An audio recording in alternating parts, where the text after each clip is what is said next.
Alright, so before we jump back into the end project, there's going to be one more video where I have to do, and trust me, there's a good reason for it.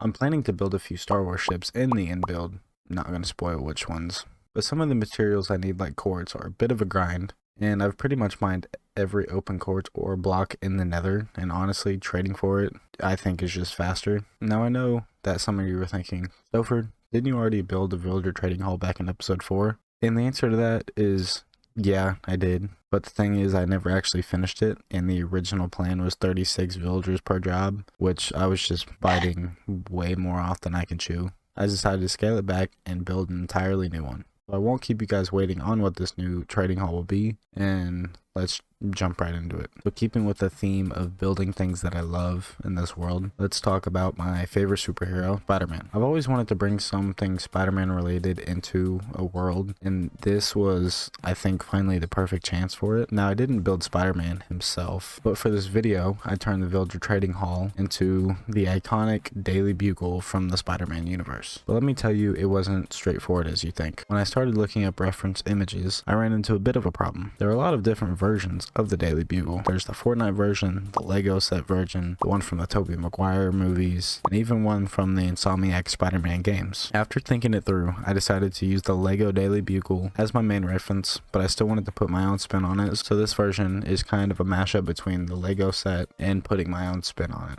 Okay, so I have this gray area. This gray little box is like an outline. Now I do have a schematic of it in Litematica, but I'm going to try to do the best I can not to use that, or at least not like printer method going up. But first, let's try to get this built up to max height.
Okay, as you guys can see, I didn't finish, and that's because I did do the walls solid and with the Lego design that I'm going off of.